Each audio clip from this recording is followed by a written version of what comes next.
मति लखै सोमय शुद्ध पार अब्धि अपार स्वरूप मम लहरी विष्णु महेश विधि रवि चंदा वरुण यम शक्तिधरीश गणेश जगृपाल सर्वज्ञ को हियधारत मुनि ध्यान ताको होत उपाधिकै मोमय मिथ्या भार जी जाने बिन जगत मनहु देवरि साप न सई भुजग जग जिहिलय सोहम आपे आप बोध चाहे जाको सुकृति भजत राम निष्काम सो मेरो है आत्मा काकु करु प्रणाम जो सुख नित्य प्रकाश विभु नाम रूप आधार मति न लखै जी मति लखै सोमय शुद्ध अपार सोमय शुद्ध अपार। सद्गुरुनाथ महाराज की जय। परम पूज्य ಪ್ರಾತಸ್ಮರಣೀಯ ಸದ್ಗುರುಗಳ ಚರಣಾರವಿಂದಗಳನ್ನು ವೃತ್ಪದ್ಮದಲ್ಲಿ ಧ್ಯಾನಿಸಿ ಅದ್ವೈತ ಸಾರ್ವಭೌಮ ಜಗದ್ಗುರು ಸಿದ್ಧಾರೂಢರ ಬ್ರಹ್ಮವಿದ್ಯಾ ಸಂಪ್ರದಾಯ ಕರ್ತೃಗಳಾದ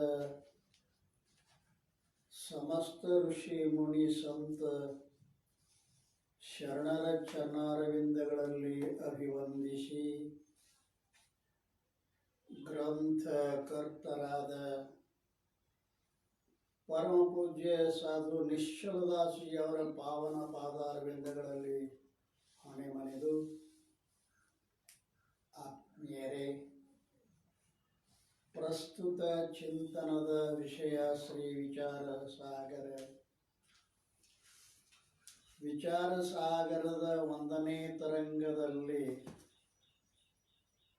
ಅನುಬಂಧ ಸಾಮಾನ್ಯ ನಿರೂಪಣ ಮಾಡತಕ್ಕಂಥ ಪ್ರತಿಜ್ಞೆಯನ್ನು ಮಾಡಿ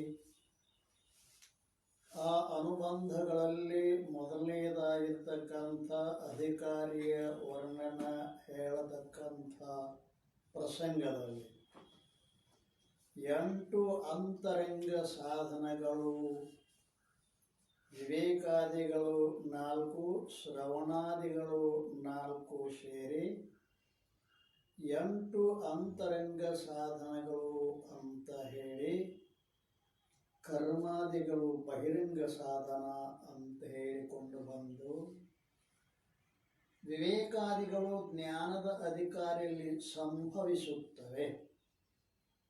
ಜ್ಞಾನದ ಅಧಿಕಾರಿಯಲ್ಲಿ ವಿವೇಕಾದಿಗಳು ಇರಲೇಬೇಕಾಗಿರ್ತಾವೆ. ಅದರಲ್ಲಿಯೂ ಕೂಡ ಇಷ್ಟು ಭೇದದ ವಿವೇಕಗಳದ್ದು ಶ್ರವಣಾದಿಗಳಲ್ಲಿ ಉಪಯೋಗ ಇರುತ್ತದೆ, ಶ್ರವಣಾದಿಗಳದು ಜ್ಞಾನದಲ್ಲಿ ಉಪಯೋಗ ಇರುತ್ತದೆ. ವಿವೇಕಾದಿಗಳ ಪ್ರಯೋಜನ ಏನು? ವಿವೇಕಾದಿಗಳು ಶ್ರವಣದಲ್ಲಿ ಅವತರ ಪ್ರಯೋಜನ ಅದ. ಯಾಕಂದ್ರೆ ಬಹಿರ್ಮುಖನಾಗಿರ್ತಕ್ಕಂಥ ಪುರುಷನಿಗೆ ಶ್ರವಣ ಲಭಿಸುವುದಿಲ್ಲ. ವಿವೇಕಾದಿ 4 ಸಾಧನಗಳ ಹೊರತಾಗಿ ಬಹಿರ್ಮುಖ ಪುರುಷನಿಗೆ ವೇದಾಂತ ಶಾಸ್ತ್ರ ದೀರ್ಘಕಾಲ ನಿರಂತರ ಆದರ ಸಹಿತವಾಗಿರುವ ನಿಶ್ಚಿದ್ರ ಶ್ರವಣ ಬಹಿರ್ಮುಖ ಪುರುಷರಿಗೆ ಆಗುವುದಿಲ್ಲ. ಶ್ರವಣದ ಹೊರತು ಮನನ ನಿಧಿಧ್ಯಾಸನಗಳಾಗುವುದಿಲ್ಲ. ಆದ್ದರಿಂದ ಮನ ನಿಧ್ಯಾಸಗಳ ಹೇತುವಾಗಿರ್ತಕ್ಕಂಥ ಶ್ರವಣಾದಿಗಳು, ಅದರಲ್ಲಿ ವಿವೇಕಾದಿಗಳ 4 ಸಾಧನಗಳ ಉಪಯೋಗ ಅಂದರೆ ಫಲವಿರುತ್ತದೆ. ಮತ್ತು ಶ್ರವಣಾದಿಗಳದ್ದು ಜ್ಞಾನದಲ್ಲಿ ಉಪಯೋಗದ. ಆದ್ದರಿಂದ ವಿವೇಕಾದಿಗಳ ಅಪೇಕ್ಷೆಯಿಂದ ಶ್ರವಣಾದಿಗಳ ಅಂತರಂಗ ಅಂತ ಹೇಳ್ಕೊಂಡು ಬಂದರೆ, ಇವುಗಳ ಅಪೇಕ್ಷೆಯಿಂದ ವಿವೇಕಾದಿಗಳು ಬಹಿರಂಗ. ಯದ್ಯಪಿ ವಿವೇಕಾದಿಗಳು ಕೂಡ ಜ್ಞಾನದ ಅಂತರಂಗ ಸಾಧನ ಅಂತ ಸರ್ವ ಗ್ರಂಥಗಳಲ್ಲಿ ಹೇಳಿಕೊಂಡೇ ಬಂದಿದ್ದಾರೆ. ಬಹಿರಂಗವೆಂದರೆ ಬಹಿರಂಗ ಅಂತ ವಿವೇಕಾದಿಗಳಿಗೆ ಎಲ್ಲಿಯೂ ಹೇಳಿಲ್ಲ. ತಥಾಪಿ ವಿವೇಕಾದಿಗಳು ಜ್ಞಾನದ ಸಾಧನಗಳಾದ ಶ್ರವಣಾದಿಗಳಲ್ಲಿ ಪ್ರತ್ಯಕ್ಷ ಫಲವಿರುತ್ತದೆ. ಶ್ರವಣಾದಿಗಳದ್ದು ವಿವೇಕಾದಿಗಳು ಜಿಜ್ಞಾಸುಗಳಿಗೆ ಸ್ವೀಕರಿಸಲು ಯೋಗ್ಯವಾಗಿರುತ್ತದೆ. ಶ್ರವಣಾದಿಗಳು ಹ್ಯಾಂಗ ಅವಶ್ಯವಾಗಿ ಅಧಿಕಾರಿ ಸ್ವೀಕಾರ ಮಾಡಲೇಬೇಕು, ಅದರಂತೆ ವಿವೇಕಾದಿಗಳು ಕೂಡ ಅಧಿಕಾರಿಗಳಿಗೆ ಸ್ವೀಕಾರ ಮಾಡಲಿಕ್ಕೆ ಯೋಗ್ಯವೇ ಇರುತ್ತದೆ. ಆದರೂ ಯಜ್ಞಾದಿ ಕರ್ಮಗಳಂತೆ ಜಿಜ್ಞಾಸುಗಳಿಗೆ ಹೇಯ ಅಲ್ಲ. ಜಿಜ್ಞಾಸುಗಳು ಯಜ್ಞಾದಿ ಕರ್ಮಗಳನ್ನು ತ್ಯಾಗ ಮಾಡಬೇಕೇ ವಿನಃ ವಿವೇಕಾದಿಗಳು ಅವರಲ್ಲಿ ಸಂಭವಿಸ್ತಾ ಇದ್ದೇವೆ ಅಂತ. ಆದ್ದರಿಂದ ನಾವು ಅವುಗಳಿಗೆ ಅಂತರಂಗ ಸಾಧನ ಅಂತ ಹೇಳ್ಕೊಂಡ್ಬಂದೀವಿ.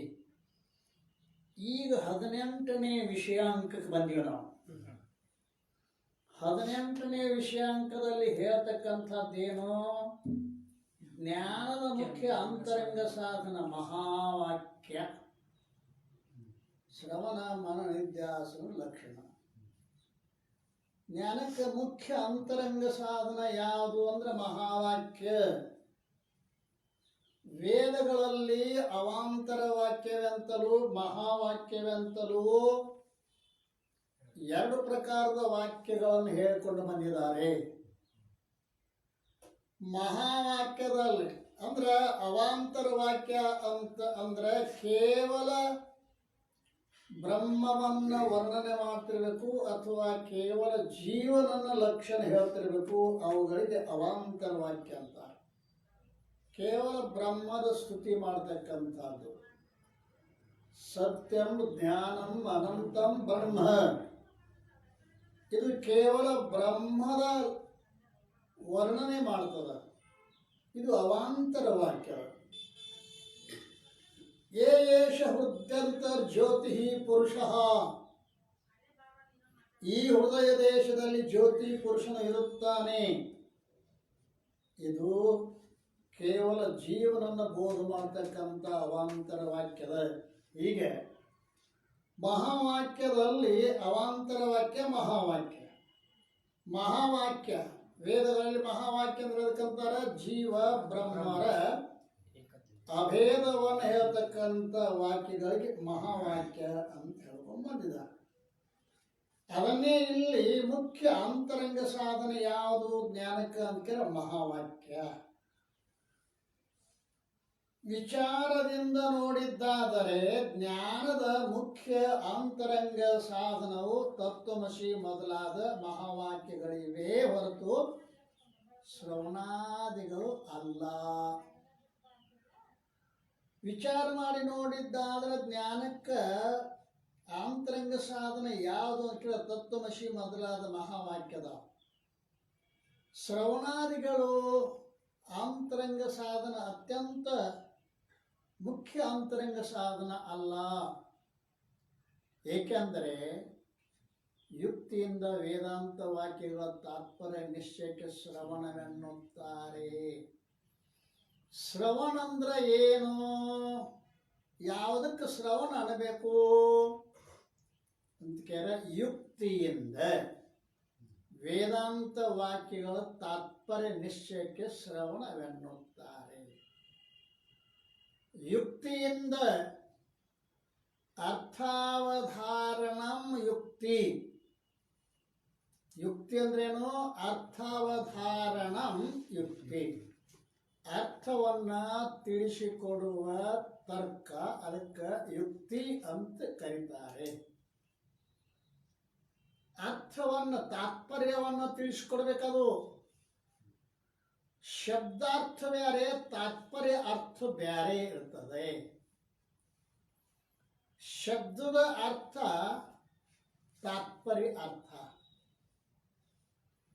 ಈ ಹುಡುಗ ಕುದುರೆ ಆಗ್ಯದ ನೋಡ್ರಿ ಅಂತ ಅಂದ್ರ ಆ ಹುಡುಗನಿಗೆ ಬಾಲೆಲ್ಲಿ ಐತಿ ಅಂತ ಕೇಳಬಾರ್ದು. ನೀವ ಅಂದ್ರೆ ಕುದುರೆ ಆಗ್ಯಾನ ಅಂತ ಹೇಳಿ. ಕುದುರೆ ಆಗ್ಯಾನ ಅನ್ನುವ ಮಾತಿನ ತಾತ್ಪರ್ಯ ಏನು? ಕುದುರೆ ಹಂಗ ಚಕ ಚಕ ಓಡಾಡ್ತಾನೆ ಅಂತ ಅರ್ಥ. ತಾತ್ಪರ್ಯ ಬೇರೆ, ಶಬ್ದಾರ್ಥ ಬೇರೆ ಇರ್ತದ. ಅದಕ್ಕೆ ವೇದಾಂತ ವಾಕ್ಯಗಳ ತಾತ್ಪರ್ಯ ಏನು? ಯಾಕಂದ್ರೆ ಹಲವು ಶ್ರುತಿಗಳು ಜೀವ ಪರಂಪರೆಗೆ ಭೇದವನ್ನು ಹೇಳ್ತಾವೆ. ಕರ್ಮಕಾಂಡದ ಶ್ರುತಿಗಳು ಭೇದವನ್ನೇ ಹೇಳ್ತಾವೆ. ಕರ್ಮ ಮಾಡವ ಜೀವ, ಫಲ ಕೊಡವ ಪರಮಾತ್ಮ. ಅಂದ್ರೆ ಜೀವನಿಗೂ ಈಶ್ವರಿಗೂ ಭೇದವೇ ಹೇಳಲ್ಪಟ್ಟಿದೆ. ಉಪಾಸಕ ಉಪಾಸ್ಯ ದೇವತೆಗಳಲ್ಲಿನೂ ಕೂಡ ಭೇದನ ಇರ್ತದೆ. ಆದ್ರೆ ತಾತ್ಪರ್ಯ ಏನು ಅಂತ ಕೇಳಿದ್ರೆ ಅಭೇದವೇ ವೇದಾಂತ ವಾಕ್ಯಗಳ ತಾತ್ಪರ್ಯ. ಏನದ? ಜೀವ ಬ್ರಹ್ಮರ ಅಭೇದವೇ ವೇದಾಂತ ವಾಕ್ಯಗಳ ತಾತ್ಪರ್ಯ. ಅಲ್ಲ, ಇಲ್ಲಿ ನಮಗೆ ಭೇದ ಕಾಣಿಸದ, ಪ್ರತ್ಯಕ್ಷವಾಗಿ ಭೇದ ಕಾಣಿಸ್ತದ. ಜೀವರಲ್ಲಿ ಭೇದ, ಜೀವ ಜಡ ಭೇದ, ಜಡ ಈಶ್ವರ ಭೇದ, ಈಶ್ವರ ಜೀವರಲ್ಲಿ ಭೇದ. ಹೀಗೆ ಅನೇಕ ಪ್ರಕಾರದ ಭೇದ ಪ್ರತ್ಯಕ್ಷವಾಗಿ ನಮ್ಮ ಕಣ್ಣಿಗೆ ಕಾಣಿಸ್ತದೆ. ಆದರೆ ಯುಕ್ತಿಯಿಂದ ವಿಚಾರ ಮಾಡಿ ನೋಡಿದ್ದಾದರೆ, ಯುಕ್ತಿ ಶಬ್ದಕ್ಕೆ ಟಿಪ್ಪಣಿ ಬರಿತಾ ಇದ್ದಾರೆ. 29ನೇ ಟಿಪ್ಪಣಿ ಬರೀತಾರೆ. ಇಲ್ಲಿ ಯುಕ್ತಿ ಶಬ್ದದಿಂದ ಅಗ್ನಿಯ ನಿರ್ಣಾಯಕ ಧೂಪರೂಪ ಲಿಂಗದಂತೆ ವೇದಾಂತವಾದ ಯಾವ ಉಪನಿಷತ್ತುಗಳಿರುವವೋ ಅವುಗಳ ಅದ್ವೈತ ರೂಪ ಯಾವ ತಾತ್ಪರ್ಯಾರ್ಥವಿರುವುದೋ ಅದರ ನಿರ್ಣಯ ಮಾಡಿಕೊಡುವ, ಅದರ ನಿಶ್ಚಯ ಮಾಡಿಕೊಡುವ ಯಾವ 6 ಲಿಂಗಗಳಿರುವವೋ ಅವುಗಳ ಗ್ರಹಣವಿರುತ್ತದೆ.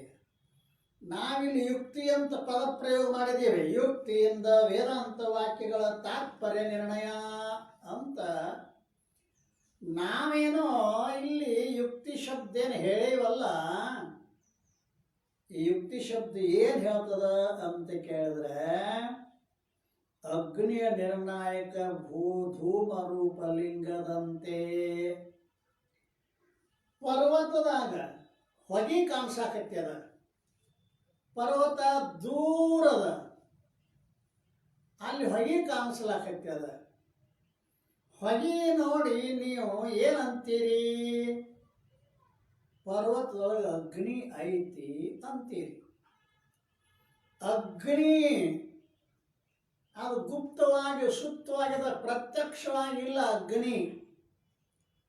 ನಿಮಗೆ ಅಗ್ನಿ ಪ್ರತ್ಯಕ್ಷ ಆಗೈತೋ ಏನು ಹೊಗೆ ಪ್ರತ್ಯಕ್ಷ ಆಗೈತೋ? ಹೊಗೆ ಪ್ರತ್ಯಕ್ಷ ಆಗ್ಯದ. ಹೊಗೆನೋ ಪ್ರತ್ಯಕ್ಷ ಆಗ್ಯದ ಖರೆ, ಪರಂತು ಆ ಹೊಗೆ ಏನ್ ಮಾಡ್ತದ? ಬೆಂಕಿಯನ್ನು ನಿರ್ಣಯ ಮಾಡ್ತದ. ಬೆಂಕಿರೆ ಅಗೋಚರ ಅದ. ನಿಮಗೆ ನೇತ್ರಾದಿಂದ್ರಕ್ಕೆ ಗೋಚರ ಆಗ್ಯದೇನೋ? ಅಗೋಚರ ಅದ.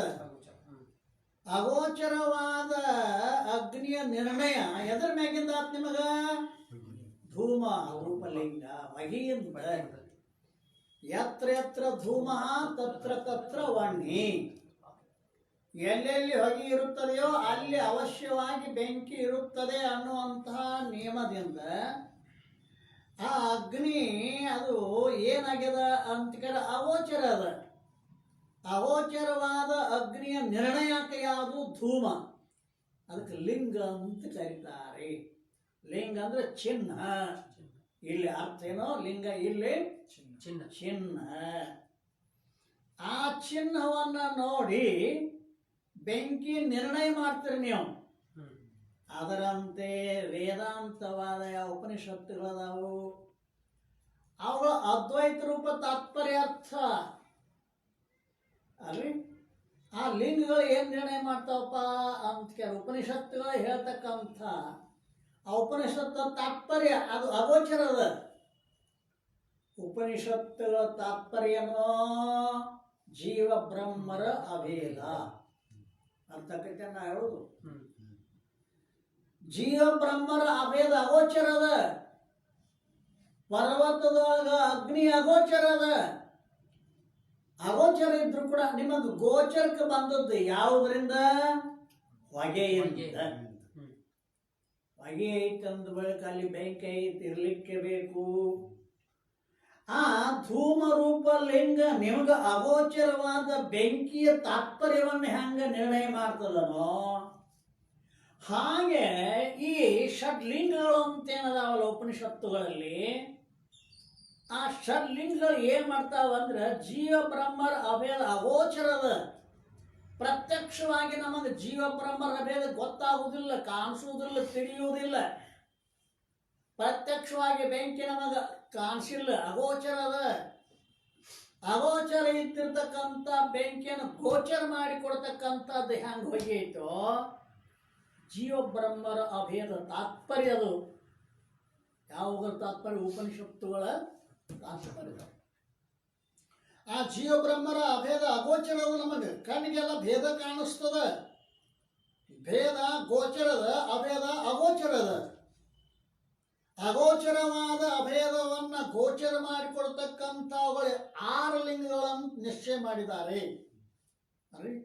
ನಿಶ್ಚಯ ಮಾಡಿಕೊಂಡಿರುವ ಯಾವ 6 ಲಿಂಗಗಳು ಇರುವವೋ ಅವುಗಳ ಗ್ರಹಣವಿರುತ್ತದೆ. ಆ ಷಡ್ಲಿಂಗಗಳು ಕೆಳಗಿನಂತಿವೆ. ಇಲ್ಲ ಕೇವಲ ಯುಕ್ತಿಯಿಂದ ವೇದಾಂತ ವಾಕ್ಯ ತಾತ್ಪರ್ಯ ನಿಶ್ಚಯಕ್ಕೆ ಶ್ರವಣ ಅಂತ ಹೇಳಿದಾಗ್ಯೂ ಕೂಡ ಯುಕ್ತಿ ಅಂದ್ರೆ ನೀವೇನ್ ತಿಳ್ಕೋಬೇಕು? 6 ಲಿಂಗಗಳ ಪೂರ್ವಕವಾಗಿ ಷಡ್ಲಿಂಗ ಪೂರ್ವಕವಾಗಿ ಶ್ರವಣ ಮಾಡಬೇಕು ಅಂತ ಅರ್ಥದ. ಮುಂದೆ ಹೇಳ್ತೀವಿ. ಶ್ರವಣ 2 ಪ್ರಕಾರದ. ಒಂದು ಅಂಗಿ ಶ್ರವಣ, ಇನ್ನೊಂದು ಅಂಗ ಶ್ರವಣ. ಒಂದು ಫಲರೂಪ ಶ್ರವಣ, ಇನ್ನೊಂದು ಸಾಧನ ರೂಪ ಶ್ರವಣ. ವೇದಾಂತ ವಾಕ್ಯ ಗುರುಮುಖದಿಂದ ಬಂದಿರತಕ್ಕಂಥ ವೇದಾಂತ ವಾಕ್ಯಗಳು ನಮ್ಮ ಶ್ರೋತ್ರೇಂದ್ರಕ್ಕೆ ಸಂಬಂಧ ಆಗುವುದು. ಇದು ಫಲರೂಪ ಶ್ರವಣ. ಅಂಗರೂಪ ಅಂಗಿ ಶ್ರವಣ. ಅಂಗಿ ಶ್ರವಣ. ಎರಡನೇದೇನೋ ಈ ಷಟ್ಲಿಂಗಗಳ ಪ್ರಕಾರವಾಗಿ ಶ್ರುತಿ ಷಡ್ಲಿಂಗ ಪ್ರಕಾರವಾಗಿ ಶ್ರವಣ ಮಾಡೋದಕ್ಕೆ ಏನಂತಾರ? ಅಂಗ ಶ್ರವಣ. ಅದರ ಒಂದು ಅಂಗದು ಸಾಧನ ರೂಪ ಶ್ರವಣ ಅಂತಾರೆ ಇದಕ್ಕೆ. ಯಾರಿಗೆ ಫಲರೂಪ ಶ್ರವಣದಿಂದ ಅದೃಢ ಆತು ಅಂತಂದ್ರೆ ಅವ್ರೇನ್ ಮಾಡಬೇಕು? ಷಡ್ಲಿಂಗ ಪೂರ್ವಕವಾಗಿ ಶ್ರವಣ ಮಾಡಬೇಕು ಅಂತ ನೇಮದೆ. ಅವುಗಳ ಆ ಷಡ್ಲಿಂಗಗಳು ಯಾವ್ರಿ ಅಂತ ಕೇಳಿದ್ರೆ ಉಪಕ್ರಮ, ಉಪಸಂಹಾರ, ಅಭ್ಯಾಸ, ಅಪೂರ್ವತ ಮತ್ತು ಫಲ ಮತ್ತು ಅರ್ಥವಾದ ಉತ್ಪತ್ತಿ. ಇವು 6 ಲಿಂಗಗಳು. ಮೊದಲೇ ಲಿಂಗನು ಉಪಕ್ರಮ, ಉಪಸಂಹಾರ ಅನ್ನೋದು ಮೊದಲೇ ಲಿಂಗ. 2 ಕೂಡಿಸಿ ಒಂದು ಲಿಂಗದು. ಉಪಕ್ರಮ ಅಂದ್ರೇನು? ಪ್ರಕರಣದ ಆರಂಭ. ಛಾಂದೋಗೋಪನಿಷತ್ತಿನಲ್ಲಿ ಪ್ರಕರಣದ ಆರಂಭ ಮಾಡ್ತಾ ಇದ್ದಾರಲ್ಲ, ಏಕಮೇವ ದ್ವಿತೀಯಂ ಬ್ರಹ್ಮ. ಇದು ಆರಂಭ. ಇಲ್ಲಿ ಉಪಕ್ರಮ ಮಾಡ್ಯಾರ. ಅದನ್ನೇ ಆ ಒಂದೇ ಒಂದಾದ ಬ್ರಹ್ಮದಲ್ಲಿ ಕಲ್ಪಿತವಾದ ಮಾಯೆ ತೋರಿ ಆ ಮಾಯೆಯಲ್ಲಿ ಏನಾತು ಅಂತ ಕೇಳಿದ್ರೆ 3 ಪ್ರಕಾರ ವಿಭಾಗವನ್ನು ಹೊಂದಿತು ಚಂದ್ರೋದಯ. ಎಲ್ಲ 3 ಪ್ರಕಾರ ವಿಭಾಗವನ್ನು ಹೊಂದಿತು. ಮಾಯಾ, ಅವಿದ್ಯಾ, ತಮಃಪ್ರಧಾನ ಪ್ರಕೃತಿ. ಮಾಯಿಂದ ಈಶ್ವರ, ಅವಿದ್ಯೆಯಿಂದ ಜೀವ, ತಮಃಪ್ರಧಾನ ಪ್ರಕೃತಿಯಿಂದ ಪಂಚಭೂತ ಭೌತಿಕ ಪ್ರಪಂಚ ಆತು. ಇಷ್ಟೆಲ್ಲ ಕತ್ತಿ ಹೇಳಿದ ಬಳಿಕ ಪುನಃ ಉತ್ಪತ್ತಿಯಾಗಿರ್ತಕ್ಕಂಥವುಗಳೆಲ್ಲ ಅವು ನಾಶ ಉಳಿದೋದಾವ ಅಂತೇಳಿ ಪುನಃ ಅಧಿಷ್ಠಾನವಾಗಿರ್ತಕ್ಕಂಥ ಏಕಂ ಏವಂ ಅದ್ವಿತೀಯಂ ಬ್ರಹ್ಮ ಅಂತ ಕೊನೆಗೆ ಮೊದಲು ಮತ್ತು ಕೊನೆಗೂ ಇದು ಉಪಕ್ರಮ ಉಪಸಂಹಾರ. ಮೊದಲು ಬ್ರಹ್ಮವೇ, ನಂತರದಲ್ಲಿನೂ ಬ್ರಹ್ಮವೇ, ಮಧ್ಯದಲ್ಲಿ ಇದು ದಾದಿಯ ಕಥೆಯಂತೆ ಅಲ್ಲಿ ಕಲ್ಪಿತವಾದ ಮಾಯಾ ಅಲ್ಲಿ ತೋರಿ ಆ ಮಾಯಿಂದ ಇಷ್ಟೆಲ್ಲ ಪ್ರಪಂಚ ಉತ್ಪತ್ತಿ ಆಯಿತು ಅಂಥೇಳಿ ಪುನಃ ಆ ಮಾಯೆ ಮಿಥ್ಯ ಅಂಥೇಳಿ ತಿಳ್ಕೊಂಡು ಪುನಃ ಕೊನೆ ಉಳಿದದ್ದು ಯಾವುದು? ಏಕಂ ಏವಂ ಅದ್ವಿತೀಯಂ ಬ್ರಹ್ಮ. ಇದಕ್ಕೆ ಅಂತಾರ ಉಪಕ್ರಮ ಉಪಸಂಹಾರ ಎಂಬ ಮೊದಲನೇ ಲಿಂಗ. ಅಭ್ಯಾಸ ಅನ್ನೋದು ಎರಡನೇ ಲಿಂಗ. ಪುನಃ ಪುನಃ ಆವೃತ್ತಿ ಅಭ್ಯಾಸ. ಅಭ್ಯಾಸ ಅಂದ್ರೆ ಪುನಃ ಪುನಃ ಆವೃತ್ತಿ, ಪುನಃ ಪುನಃ ಹೇಳೋದು, ಪುನಃ ಪುನಃ ಕೇಳೋದು, ಪುನಃ ಪುನಃ ಚಿಂತೆ ಮಾಡೋದು. ತತ್ ಚಿಂತನಂ ತತ್ ಕಥನಂ ಅನ್ಯೋಣ ತತ್ ಪ್ರಬೋಧನಂ ಏತದೇಕ ಪರತ್ವಂ ಚ ಬ್ರಹ್ಮಾಭ್ಯಾಸ ವಿದುರ್ಬುಧಃ. ಅಲ್ಲಿ ಪಂಚದಶಿ ಒಳಗೆ ವಿದ್ಯಾರಣ್ಯ ಸ್ವಾಮಿ ಹೇಳ್ತಾ ಇದ್ದಾರೆ, ಅಭ್ಯಾಸ ಅಂದ್ರೆ ಏನು? ತತ್ ಕಥನಂ ತತ್ ಚಿಂತನಂ. ಅದನ್ನೇ ಕಥನ ಮಾಡುವುದು, ಅದನ್ನೇ ಚಿಂತನೆ ಮಾಡುವುದು. ಆ ರೀತಿಯಾಗಿ ಇದಕ್ಕೆ ಏನಂತಾರೆ ಅಂತೇಳಿ ಅಭ್ಯಾಸ. ಅಭ್ಯಾಸ ಅಂದ್ರೆ ಯಾವ ಅದ್ವೈತ ರೂಪ ಅರ್ಥದ ಪುನಃ ಪುನಃ ಪಠಣವಿರುವುದೋ ಅದು ದ್ವಿತೀಯ ಲಿಂಗ. ಇದನ್ನು ಉದ್ದಾಲಕ ಮಹರ್ಷಿಗಳು ತನ್ನ ಮಗನಾದ ಶ್ವೇತಕೇತುವಿಗೆ ತತ್ವಮಸಿ ತತ್ವಮಸಿ ಅಂತೇಳಿ ಪುನಃ ಪುನಃ 9 ಸಲ ಉಪದೇಶ ಮಾಡ್ಯಾರ. ಇದಕ್ಕೆ ಅಭ್ಯಾಸ ಅಂತಾರೆ. ಪುನಃ ಪುನಃ ಪುನಃ ಪುನಃ ಅಭ್ಯಾಸ ಲಿಂಗ ಎರಡನೇದ್ದು. ಮೂರನೇದು ಯಾವುದಪ್ಪ? ಅಪೂರ್ವತ. ಅಪೂರ್ವತ ಲಿಂಗದ ಪ್ರಯೋಜನ ಏನದ ಅಂತ ಕೇಳಿದ್ರೆ, ಅಪೂರ್ವತ ಅಂದ್ರೆ ಶ್ರುತಿಯಿಂದ ಭಿನ್ನವಾದ ಪ್ರಮಾಣಗಳಿಗೆ ಆ ಬ್ರಹ್ಮ ಅವಿಷಯತೆ ಅಥವಾ ಸ್ವಯಂ ಪ್ರಕಾಶ ರೂಪ ಅಲೌಕಿಕ ಇದು ತೃತೀಯ ಲಿಂಗವಾಗಿದೆ. ಅಪೂರ್ವತ ಲಿಂಗ ಏನು ನಿರ್ಣಯ ಮಾಡ್ತತಿ ಅಂತ ಕೇಳಿದರೆ, ಶ್ರುತಿಯಿಂದ ಭಿನ್ನವಾದ ಪ್ರಮಾಣಗಳಿಗೆ ಆ ಪರಬ್ರಹ್ಮ ವಸ್ತು ಜೀವಬ್ರಹ್ಮರ ಅಭೇದವಾಗಿರ್ತಕ್ಕಂಥ ಅಖಂಡ ಚೇತನ ಅದು ಪ್ರಮಾಣಗಳಿಗೆ ಅವಿಷಯ. ಶ್ರುತಿಯಿಂದ ಭಿನ್ನ ಪ್ರಮಾಣಗಳನ್ನು 6 ಅಂತ ಅಂಗೀಕಾರ ಮಾಡ್ಕೊಂಡು ಬಂದಿದ್ದಾರೆ.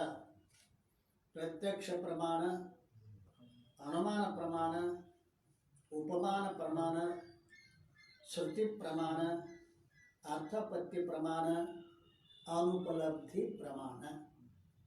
ಪ್ರಮಾಕರಣಂ ಪ್ರಮಾಣಂ. ಪ್ರಮಾ ಜ್ಞಾನಕ್ಕೆ ಯಾವುದು ಕರಣವಾಗಿರುವುದೋ ಅದಕ್ಕೆ ಪ್ರಮಾಣ ಅಂತ ಕರೀತಾರೆ. ನೇತ್ರ ರೂಪದ ಜ್ಞಾನಕ್ಕೆ ಪ್ರಮಾಣದ. ಯಾಕ? ನೇತ್ರದಿಂದಲೇ ರೂಪದ ಜ್ಞಾನಕತೆ. ಜ್ಞಾನ ರೂಪ ಪ್ರಮೆಗೆ ಕರಣವಾದದ್ದೇ ಪ್ರಮಾಣ. ಪ್ರಮಾಕರಣಂ ಪ್ರಮಾಣಂ. ನೇತ್ರವೇ ಪ್ರಮಾಣ ಯಾವುದಕ್ಕ? ರೂಪಕ್ಕ. ಶ್ರೋತ್ರವೇ ಪ್ರಮಾಣ ಯಾವುದಕ್ಕ? ಶಬ್ದಕ್ಕ. ಸ್ಪರ್ಶೇಂದ್ರಿಗೆ ಎಲ್ಲ ತ್ವಗೇಂದ್ರಿಯ ಪ್ರಮಾಣ. ರಸಕ್ಕ ರಸನೇಂದ್ರಿಯ ಪ್ರಮಾಣ. ಗಂಧಕ್ಕ ಘ್ರಾಣೇಂದ್ರಿಯ ಪ್ರಮಾಣ. ಈ ಪ್ರತ್ಯಕ್ಷ ಪ್ರಮಾಣಕ್ಕೆ ಆ ಬ್ರಹ್ಮ ಜೀವ ಬ್ರಹ್ಮರ ಭೇದ ವಿಷಯ ಆಗುವುದಿಲ್ಲ.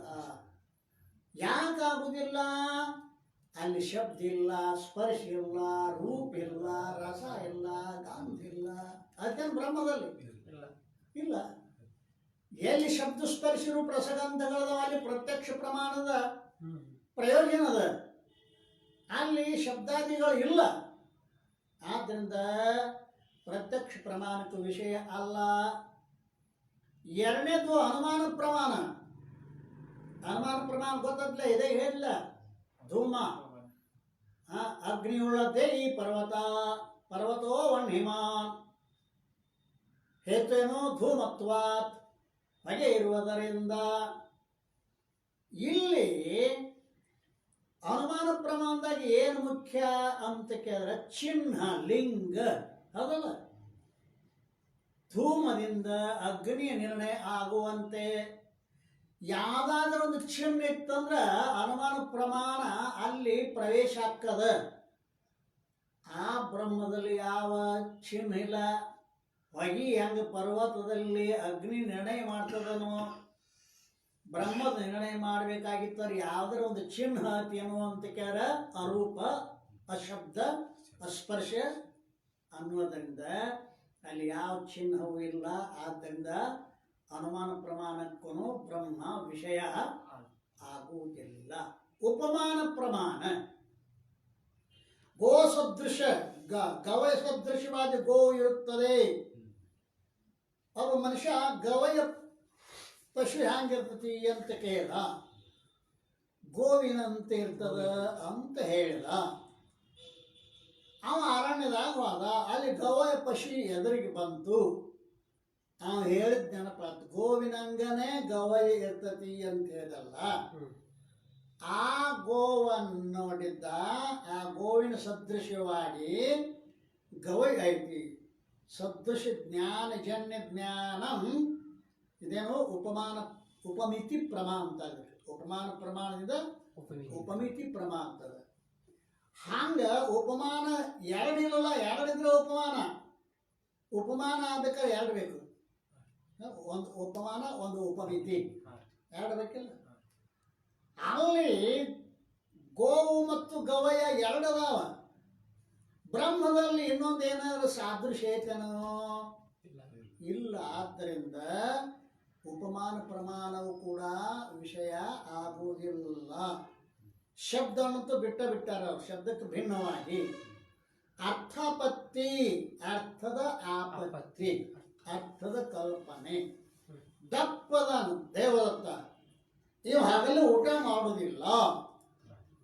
ಹಗಲಿ ಊಟ ಮಾಡುವುದಿಲ್ಲ ಅಂದಾಗ ರಾತ್ರಿ ಸಹ ಇವು ಊಟ ಮಾಡದೇ ಇದ್ರೆ ಇಷ್ಟು ದಪ್ಪ ಇರುವುದು ಅಸಂಭವ. ಆದ್ದರಿಂದ ಅವನ ಪೀನತ್ವವನ್ನು ಕಂಡು ರಾತ್ರಿ ಭೋಜನ ಕಲ್ಪನೆ ಮಾಡ್ತಾ ಇದ್ದಾನ ಮನುಷ್ಯ. ಅವರೇ ದಪ್ಪದ. ಹಗಲಿರೇ ಉಣಂಗಿಲ್ಲ. ಹಗಲಿ ಉಣಂಗಿಲ್ಲ ಅಂದ್ರೆ ಯಾರು ಇಲ್ಲದಾಗ ರಾತ್ರಿ ಜೇಡಿ ತನ್ನಂದು 28 ಚಪಾತಿ ಅಲ್ಲ.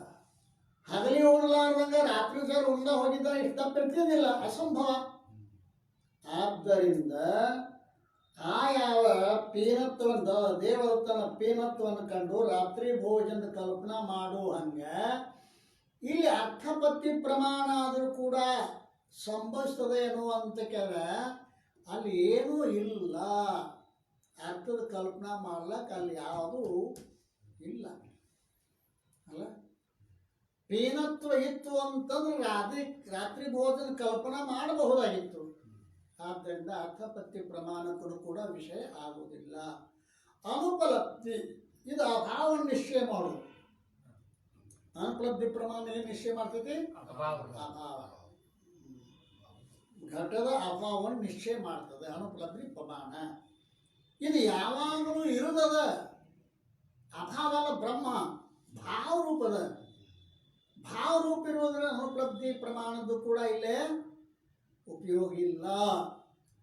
ಅದಕ್ಕೆ ಶ್ರುತಿ ಪ್ರಮಾಣಕ್ಕೆ ಭಿನ್ನವಾದ ಅಂದರಲ್ಲ, ಶ್ರುತಿಯಿಂದ ಭಿನ್ನವಾದ ಪ್ರಮಾಣಗಳಿಗೆ ಅವಿಷಯತ ಬ್ರಹ್ಮ ವಿಷಯ ಆಗುವುದಿಲ್ಲ. ವಿಷಯತ ಅಥವಾ ಸ್ವಯಂ ಪ್ರಕಾಶ ಅಂತದು. ಸ್ವಯಂ ಪ್ರಕಾಶವನ್ನು ಪ್ರತಿಪಾದನೆ ಮಾಡುವುದು ಅಲೌಕಿಕತೆಯ ಇದು ತೃತೀಯ ಲಿಂಗ. ಇನ್ನು ನಾಲ್ಕನೇದು ಯಾವುದಪ್ಪ? ಫಲ. ಯಾವುದೋ ಒಂದು ಕಾರ್ಯಕ್ಕೆ ಫಲ ಅಂತ ಇರ್ತದಲ್ಲ, ಅದ್ವೈತ ತತ್ವದ ಜ್ಞಾನ ರೂಪ ಫಲದ ಪ್ರತಿಪಾದನೆಯು ಚತುರ್ಥ ಲಿಂಗವಾಗಿದೆ. ಅದ್ವೈತ ತತ್ವದ ಜ್ಞಾನವೇ ಫಲ ಅದಲ್ರಿ. ನಾಲ್ಕನೇದೇನು? ಆ ಬ್ರಹ್ಮವನ್ನು ತಿಳಿಯುವುದರಿಂದ ಅದ್ವೈತದ ತತ್ವದ ಜ್ಞಾನ ರೂಪ ಫಲವೇ ಇಲ್ಲಿ ಏನದ ಅಂತ ಕೇಳಿದ್ರೆ ಫಲಲಿಂಗ, ಫಲಲಿಂಗ ಅಂತ ಕರೀತಾ ಇದ್ದಾರೆ. ಅರ್ಥವಾದ ಅಂತ 5ನೇ ಲಿಂಗ. ಭೇದ ಜ್ಞಾನದ ನಿಂದ ಅಭೇದ ಜ್ಞಾನದ ಸ್ತುತಿ ರೂಪ ಅರ್ಥವಾದ 5ನೇ ಲಿಂಗ. ಎಲ್ಲಿ ಭೇದ ಕಾಣಿಸ್ತದೆ ಅದೆಲ್ಲ ಮಿಥ್ಯಾ ಅಂತ ನಿಂದ ಮಾಡೋದು. ದ್ವಿತೀಯ ದ್ವೈ ಭಯಂ ಭವತಿ, ಎಲ್ಲಿ ಎರಡು ಐತಿ ಅಲ್ಲಿ ಭಯ ಐತಿ. ಈ ಪ್ರಮಾಣಗಳು ಏನು ಮಾಡ್ತಾವ ಅಂತ ಕೇಳಿದರೆ ಇವು ಭೇದ ಜ್ಞಾನದ ನಿಂದ ಮಾಡ್ತಾವ, ಅಭೇದ ಜ್ಞಾನದ ಸ್ತುತಿ ಮಾಡ್ತಾವೆ. ಅದು ಇದಕ್ಕೆ ಅರ್ಥವಾದ ಅಂತ 5ನೇ ಲಿಂಗ. 6ನೇದು ಉಪಪತ್ತಿ ಅಂತ ಕರೀತಾರೆ. 6ನೇ ಲಿಂಗ ಯಾವುದು? ಉಪಪತ್ತಿ. ಕಾರ್ಯಕಾರಣದ ಅಭೇದದ ಬೋಧಕತೆಯಿಂದ ಅದ್ವೈತ ಜ್ಞಾನದ ಅನುಕೂಲ ದೃಷ್ಟಾಂತ ರೂಪ ಉಪಪತ್ತಿಯು ಷಷ್ಠಲಿಂಗ. ಕಾರ್ಯ ಕಾರಣಗಳ ಅಭೇದ. ಕನಕ ಮುಕುಟ ನ್ಯಾಯ. ಕನಕ ಮುಕುಟ, ಕನಕವೇ ಆಭರಣ ಆಗ್ಯದ, ಬಂಗಾರವೇ ಆಭರಣ ಆಗ್ಯದ. ಬಂಗಾರ ಕಾರಣ, ಆಭರಣ ಕಾರ್ಯ. ಕಾರ್ಯ ಕಾರಣಗಳಲ್ಲಿ ಅಭೇದ. ಕಾರಣ ಬಿಟ್ಟು ಕಾರ್ಯಕ್ಕೆ ಒಂದು ಅಸ್ತಿತ್ವ ಬ್ಯಾರೆ ಇಲ್ಲ. ಬ್ರಹ್ಮವನ್ನು ಬಿಟ್ಟು ಜಗತ್ತಿಗೆ ಒಂದು ಅಸ್ತಿತ್ವ ಬ್ಯಾರೆ ಇಲ್ಲವೇ ಇಲ್ಲ. ಬ್ರಹ್ಮವೇ ಜಗದಾಕಾರವಾಗಿ ತೋರ್ತಾ ಇದೆ. ಈ ರೀತಿಯಾಗಿ ಇದಕ್ಕೆ ಏನಂತ ಕರೀತಾ ಇದ್ದಾರೆ? 6ನೇ ಉಪಪತ್ತಿ ಲಿಂಗ ಅಂತೇಳಿ. ಇವು ಎಲ್ಲ ಉಪನಿಷತ್ತುಗಳಲ್ಲಿ ಇದನ್ನು ಸಾಧಿಸಿಕೊಂಡು ಬಂದಾರ, 6 ಲಿಂಗಗಳನ್ನು. ಈ ಷಡ್ಲಿಂಗಗಳಿಂದ ಅದ್ವೈತ ಬ್ರಹ್ಮದಲ್ಲಿ ವೇದಾಂತದ ತಾತ್ಪರ್ಯ ನಿಶ್ಚಯವಾಗುತ್ತದೆ. ಈ ಷಡ್ಲಿಂಗ ಪೂರ್ವಕವಾಗಿ ನಾವು ಶ್ರವಣ ಮಾಡುವುದರಿಂದ ಈ ವೇದಗಳ ತಾತ್ಪರ್ಯ, ವೇದಾಂತದ ತಾತ್ಪರ್ಯ ಏನಪ್ಪ ಅಂತ ಜೀವ ಬ್ರಹ್ಮರ ಅಭೇದವೇ ವೇದಾಂತದ ತಾತ್ಪರ್ಯ ಅಂತ ನಿಶ್ಚಯ ಆಗ್ತದೆ. ಅದುವೇ ಶ್ರವಣವೆನಿಸುತ್ತದೆ. ಮ್ಯಾಗಿನ ಬರೀ ಟಿಪ್ಪಣಿ ಬರೀ, ಟೀಕಾಕ್ ಬರೀ. ಯುಕ್ತಿಯಿಂದ ವೇದಾಂತ ವಾಕ್ಯಗಳ ತಾತ್ಪರ್ಯ ನಿಶ್ಚಯಕ್ಕೆ ಶ್ರವಣವೆನ್ನುತ್ತಾರೆ. ಈ 6 ಲಿಂಗಗಳ ಮೂಲಕವಾಗಿ ವೇದಾಂತ ತಾತ್ಪರ್ಯವನ್ನು ನಿರ್ಣಯ ಮಾಡೋದಕ್ಕೆ ಶ್ರವಣ ಅಂತ ಕರೀತಾರೆ. ಮತ್ತು ವೇದಾಂತ ಶಾಸ್ತ್ರ ಅಭ್ಯಾಸವು ಅದರ ಸಾಧನವಾಗಿರುತ್ತದೆ. ಆದರೆ ಅದು ಕೂಡ ಶ್ರವಣ ಎನಿಸುತ್ತದೆ. ಈ ಲಿಂಗ ಸ್ಪಷ್ಟೀಕರಣವನ್ನು ಶ್ರುತಿ ಷಡ್ಲಿಂಗ ಸಂದರ್ಭದಲ್ಲಿ ನಾವು ಹೇಳಿದಿವಿ ಅಂತ ಪಂಡಿತ್ ಪಿತಾಂಬರಲ್ಲಿ ಹೇಳ್ಕೊಂಬಂದಿದ. ಒಟ್ಟಿನ ಮ್ಯಾಲೆ ಶ್ರವಣ ಅಂತ ಎದಕ್ಕೆ ಅನ್ನಬೇಕು? ಶ್ರವಣದ ಲಕ್ಷಣ ಏನು? ಯುಕ್ತಿಯಿಂದ ವೇದಾಂತ ವಾಕ್ಯಗಳ ತಾತ್ಪರ್ಯ ನಿಶ್ಚಯಕ್ಕೆ ಶ್ರವಣ ಎನ್ನುತ್ತಾರೆ. ಒಂದಾತು. 2ನೇದು ಮನನ. ಮನನದ ಲಕ್ಷಣ ಬರೀತಾ ಇದ್ದಾರೆ. ಅದೇನು? ಜೀವ ಬ್ರಹ್ಮರ ಅಭೇದದ ಸಾಧಕ ಮತ್ತು ಭೇದದ ಬಾಧಕ ಯುಕ್ತಿಗಳಿಂದ ಅದ್ವಿತೀಯ ಬ್ರಹ್ಮದ ಚಿಂತನವು ಮನನವೆಂದು ಹೇಳಿದೆ.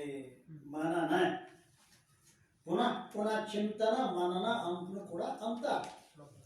ಇಲ್ಲಿ ಯಾವ ರೀತಿ ಪುನಃ ಪುನಃ ಚಿಂತನೆ ಮಾಡುದು ಅಂತ ಕೇಳಿದ್ರೆ ಅಭೇದದ ಸಾಧಕ, ಭೇದದ ಬಾಧಕ ರೂಪವಾಗಿ ಚಿಂತನೆ ಮಾಡೋದು. ಈ ಉತ್ತರನ್ಯಾಗನು ಅದು ಅಭೇದ ಸಾಧಕಕ್ಕೆ ಕೆಲವು ವಿಚಾರಗಳನ್ನು ಹೇಳ್ಯಾರ, ಭೇದದ ಬಾಧಕ ಕೆಲವು ವಿಚಾರಗಳನ್ನು ಹೇಳ್ಯಾರೆ. ಅದಕ್ಕೆ ಮ್ಯಾಗ ಒಂದು ಟಿಪ್ಪಣಿ ಅದ 30. ಅದಲ್ಲ 30 ಟಿಪ್ಪಣಿ ಏನದ? ಜೀವ ಬ್ರಹ್ಮರ ಅಭೇದ ಸಾಧಕ ಯುಕ್ತಿಗಳು ಕೆಳಗಿನಂತೆ ಇರುತ್ತವೆ. 2 ಪ್ರಕಾರದಲ್ಲ. ಜೀವ ಬ್ರಹ್ಮರ ಅಭೇದ ಸಾಧಕ, ಭೇದ ಬಾಧಕ. ಮೊದಲು ಅಭೇದ ಸಾಧಕ ಯುಕ್ತಿಗಳನ್ನು ಹೇಳ್ತಾ ಇದ್ದಾರೆ. ಜೀವವು ಬ್ರಹ್ಮದೊಡನೆ ಅಭಿನ್ನವಿರುವುದು. ಪ್ರತಿಜ್ಞಾ, ಹೇತು, ದೃಷ್ಟಾಂತ ಅಂತ ಅನುಮಾನ ಪ್ರಮಾಣದ 3 ಅಂಗಗಳು. ಅನುಮಾನ ಪ್ರಮಾಣ. ಇಲ್ಲಿ ಅನುಮಾನ ಪ್ರಮಾಣದಿಂದ ಅಭೇದವನ್ನು ಸಾಧಿಸ್ತಾರೆ. ಅಭೇದ ಸಾಧಕ ಯುಕ್ತಿಗಳು ಯಾವ ಪ್ರಮಾಣದಿಂದ ಸಾಧಿಸಕತ್ತಾರೆ? ಅನುಮಾನ ಪ್ರಮಾಣ. ಅನುಮಾನ ಪ್ರಮಾಣದಾಗ ಪ್ರತಿಜ್ಞಾ, ಹೇತು, ದೃಷ್ಟಾಂತ. ಪ್ರತಿಜ್ಞೆಯನ್ನು ಜೀವ ಬ್ರಹ್ಮದೊಡ ಅಭಿನ್ನನಿರುತ್ತಾನೆ. ಹೇತು ಏನಪ್ಪ? ಸಚ್ಚಿದಾನಂದ ರೂಪನಾಗಿರುವುದರಿಂದ. ಜೀವನು ಸಚ್ಚಿದಾನಂದ ರೂಪದಾನ, ಬ್ರಹ್ಮನು ಸಚ್ಚಿದಾನಂದ ರೂಪದಾನೆ. ಆದ್ದರಿಂದ ಜೀವನು ಬ್ರಹ್ಮದೊಡನೆ ಅಭಿನ್ನನಿದ್ದಾನೆ, ಸಚ್ಚಿದಾನಂದರಾಗಿರುವುದರಿಂದ. ದೃಷ್ಟಾಂತ ಏನು? ಈಶ್ವರ ಚೇತನದಂತೆ. ದೃಷ್ಟಾಂತ ಏನು? ಈಶ್ವರ ಚೇತನದಂತೆ. ಈಶ್ವರನು ಕೂಡ ಸಚ್ಚಿದಾನಂದದಾನ, ಈಶ್ವರನು ಕೂಡ ಸಚ್ಚಿದಾನ, ಅವನು ಬ್ರಹ್ಮದೊಡನೆ ಅಭಿನ್ನದಾನ. ಜೀವನು ಕೂಡ ಸಚ್ಚಿದಾನ, ಅವನು ಬ್ರಹ್ಮದೊಡನೆ ಅಭಿನ್ನದಾನ. ಈ ರೀತಿಯಾಗಿ ಜೀವವು ಬ್ರಹ್ಮದೊಡನೆ ಅಭಿನ್ನವಿರುವುದು. ಹೇತೇನೋ ಸಚ್ಚಿದಾನಂದವಾಗಿರುವುದು. ದೃಷ್ಟಾಂತೇನು? ಈಶ್ವರ ಚೇತನದಂತೆ. ಯಾವುದು ಸಚ್ಚಿದಾನರೂಪವಲ್ಲವೋ ಅವು ಬ್ರಹ್ಮದಿಂದ ಅಭಿನ್ನವು ಕೂಡ ಇರುವುದಿಲ್ಲ. ಇದು ವ್ಯತಿರೇಕಿ ಅನುಮಾನ ಅಂತ. ಒಂದು ಅನ್ವಯ ಅನುಮಾನ, ಮತ್ತೊಂದು ವ್ಯತಿರೇಕಿ ಅನುಮಾನ. ಮ್ಯಾಲ ಈಶ್ವರ ದೃಷ್ಟಾಂತ ಹೇಳಿರಲ್ಲ, ಅನ್ವಯ ಅನುಮಾನ. ಅದು ಈಶ್ವರ ಚೇತನದಂತೆ ಅನ್ವಯ ಅನುಮಾನ. ಇನ್ನು ವ್ಯತಿರೇಕಿ ಅನುಮಾನಕ್ಕೊಂದು ದೃಷ್ಟಾಂತ ಕೊಡ್ತಾರೆ, ಘಟದಂತೆ. ಘಟ ಇದು ಏನದ ಅಂತ ಸಚ್ಚಿದಾನಂದ ಅಲ್ಲ, ಆದ ಘಟ ಅಭಿನವ ಕೂಡ ಅಲ್ಲ. ಅರ್ಥ ಆಗಕ್ಕಿಲ್ಲ? ಘಟದಂತೆ ಈ ಜೀವವು ಘಟದ ಹಾಗೆ ಇರುವುದಿಲ್ಲ. ಘಟದ ಹಾಗೆ ಇರುವುದಿಲ್ಲ ಅಂತನೇನು? ಈ ಜೀವವು ಜಡ ಇರುವುದಿಲ್ಲ. ಘಟ ಜಡ ಅದ, ಜಡ ಅದ. ಜಡ ಇದ್ದಿದ್ದು ಅಭಿನಿರಂಗಿಲ್ಲ. ಈಶ್ವರ ಚೇತನದಾನ, ಅಭಿನದಾನ. ಜೀವ ಚೇತನದಾನ, ಸಚ್ಚಿದಾನಂದ, ಅಭಿನದಾನ. ಘಟ ಸಚ್ಚಿದಾನಂದ ಅಲ್ಲ, ಜಡ ಅದ. ಅದು ಅದಕ್ಕೆ ವ್ಯತಿರೇಕಿ ಅಂತಾರೆ. ಅದಕ್ಕೆ ಅಲ್ಲ, ಘಟ ಹಾಗೆ ಇರುವುದಿಲ್ಲ. ಆದ್ದರಿಂದ ಬ್ರಹ್ಮದಿಂದ ಭಿನ್ನ ಕೂಡ ಇರುವುದಿಲ್ಲ. ಜೀವ ಬ್ರಹ್ಮದಿಂದ ಭಿನ್ನ ಇರುವುದಕ್ಕಿಂತ ಅಭಿನ್ನವೇ ಇರುತ್ತಾನೆ. ಈ ಅನುಮಾನದಲ್ಲಿ 5 ಅಂಶಗಳನ್ನು ಹೇಳ್ತಾರೆ, 4 ಅಂಶಗಳನ್ನು. ಜೀವ ಪಕ್ಷವಿರುತ್ತದೆ ಅಲ್ಲ, ಜೀವ ಎಂದನ ಪಕ್ಷ ಇರುತ್ತಾನೆ. ಬ್ರಹ್ಮದಿಂದ ಅದರ ಅಭೇದವು ಸಾಧ್ಯವಿರುತ್ತದೆ. ಪಕ್ಷ ಸಾಧ್ಯವನ್ನು ನಾವು ಎಲ್ಲಿ ಸಿದ್ಧ ಮಾಡ್ತೀವೋ ಅದಕ್ಕೆ ಪಕ್ಷ ಅಂತ ಕರೀತಾರೆ. ಜೀವನಲ್ಲಿ ಬ್ರಹ್ಮದ ಅಭೇದವನ್ನು ಸಾಧ್ಯ ಮಾಡಬೇಕಾಗಿತ್ತು ನಾವು ಎಲ್ಲಿ? ಜೀವನಲ್ಲಿ. ಆದರೆ ಜೀವ ಪಕ್ಷದಾನೆ. ಬ್ರಹ್ಮದಿಂದ ಅದರ ಅಭೇದ ಸಾಧ್ಯ ಐತೆ, ಅದನ್ನು ಸಿದ್ಧ ಮಾಡಬೇಕಾಗಿತ್ತು ನಾವು. ಸಿದ್ಧ ಮಾಡೋದು ಯಾವುದಕ್ಕೆ ಸಾಧ್ಯ ಅಂತ ಕರೀತಾರೆ. ಹೇತು ಏನಪ್ಪಾ? ಸತ್ಯ ರೂಪತ್ವ ಹೇತು ಇರುತ್ತದೆ. ಜೀವನೋ ಸಚ್ಚಿದಾನಂದನ, ಈಶ್ವರನೂ ಸತ್ಯಾನಂದ. ಅದು ಅವರು ಬ್ರಹ್ಮದೊಡನೆ ಅಭಿನ್ನದಾರೆ. ಈಶ್ವರ ಚೇತನ ಮತ್ತು ಘಟ ಒಂದು ಅನ್ವಯ ಅನುಮಾನ, ಒಂದು ವ್ಯತಿರೇಕ ಅನುಮಾನ. ಈಶ್ವರ ಅನ್ವಯ ಅನುಮಾನ, ಘಟ ವ್ಯತಿರೇಕಿ ಅನುಮಾನ. ಉದಾಹರಣೆ ಅಂದ್ರೆ ದೃಷ್ಟಾಂತಿವೆ ಇತ್ಯಾದಿ ಅನುಮಾನ ಪ್ರಮಾಣ ಯುಕ್ತಿಗಳು ಇರುತ್ತವೆ. ಇದು ಅನುಮಾನ ಪ್ರಮಾಣದಿಂದ ಏನ್ ಮಾಡಿದ ಅಂತ ಕೇಳಿದ್ರೆ ಅಭೇದವನ್ನ ನಿಶ್ಚಯ ಮಾಡಿದರು. ಅದರಂತೆ ಉಪಮಾನ ಪ್ರಮಾಣದಿಂದ ನಿಶ್ಚಯ ಮಾಡ್ತಾ ಇದ್ದಾರೆ. ಈಗ ಅನುಮಾನ ಪ್ರಮಾಣದಿಂದ ಅಭೇದವನ್ನು ನಿಶ್ಚಯ ಮಾಡಿದರು. ಈಗ ಉಪಮಾನ ಪ್ರಮಾಣದಂತೆ ಹೇಗೆ ಘಟ ಮಠ ಉಪಾದಿಗಳ ದೂರ ಮಾಡಲು ಘಟಾಕಾಶ ಮಠಾಕಾಶ ಅಭೇದವಿರುವುದು ಅದಲ್ಲ. ಘಟಾಕಾಶ ಮಠಾಕಾಶದ ಅಭೇದದ ಹಾಗೆ ಬುದ್ಧಿ ಮತ್ತು ಮಾಯಾ ಉಪಾದಿ ದೂರ ಮಾಡಲು ಜೀವ ಬ್ರಹ್ಮರ ಅಭೇದವು ಇರುತ್ತದೆ ಅಲ್ಲ. ಘಟ ಮಠ ಬೆರಡಂ ಬೆಚ್ಚಿದಡೆಂತು ಜಟವಾಗಿಪ್ಪುದು ಆಗಸಡೆಂತು ನಿಜವಣರು. ಘಟಾಕಾಶ ಚೌಕಾಗಿ, ಘಟಾಕಾಶ ಗೋಲಾಗಿ, ಮಠಾಕಾಶ ಚೌಕಾಗಿ ನಮಗೆ ತೋರ್ತಿದ್ರು ಕೂಡ ವಾಸ್ತವಿಕವಾಗಿ ಆಕಾಶ ಚೌಕದನೋ ಗೋಲದನೋ ಅಂತ ಕೇಳಿದರೆ ಆಕಾಶ ಚೌಕು ಇಲ್ಲ, ಗೋಲು ಇಲ್ಲ. ಉಪಾಧಿಯಿಂದ ಅಲ್ಲಿ ಭೇದ ಕಾಣಿಸ್ತದೆ ವಿನಃ ಘಟ ಮಠ ಎರಡು ಬಿಚ್ಚಿದಾಗ ದೂರ ಮಾಡಿದಾಗ ಆಕಾಶ ಹೇಗ ಅಭೇದ ಐತೋ, ಆಕಾಶ ಅಭೇದನ ಘಟದೊಳಗಿರೋದನು ಆಕಾಶನ ಮಠದಾಗಿರೋದನು ಎರಡದವನು ಆಕಾಶ ಘಟದಾಗ ಒಂದು ಮಠದಾಗ ಒಂದು ಎರಡಿಲ್ಲ, ಒಂದೇ ಅದ. ಹಾಗೆ ಬುದ್ಧಿ ಮಾಯಾ ಉಪಾಧಿಗಳನ್ನು ದೂರ ಮಾಡಿದ್ರೆ ಬುದ್ಧಿ ಜೀವನಿಗೆ ಉಪಾಧಿ, ಮಾಯಾ ಈಶ್ವರನಿಗೆ ಉಪಾಧಿ. ಅವೆರಡನ್ನು ತೆಗೆದಾಗ ಜೀವ ಬ್ರಹ್ಮರ ಅಭೇದ ಇರುವುದು. ಮತ್ತು ಇನ್ನೊಂದು ದೃಷ್ಟಾಂತ ಕೊಡ್ತಾನೆ. ಹಾಗೆ ಜಲಾಕಾಶ, ಘಟಾಕಾಶ, ಜಲಾಕಾಶ, ಮಹಾಕಾಶ, ಮೇಘಾಕಾಶ, 4 ಆಕಾಶಗಳು 4ನೇ ತರಹದಾಗ ಹೆಚ್ಚು ಸ್ಪಷ್ಟವಾಗಿ ಬರ್ತಾವ. ಒಂದು ಘಟಾಕಾಶದ, ಒಂದು ಜಲಾಕಾಶದ, ಒಂದು ಮಹಾಕಾಶದ, ಮತ್ತೊಂದು ಮೇಘಾಕಾಶ.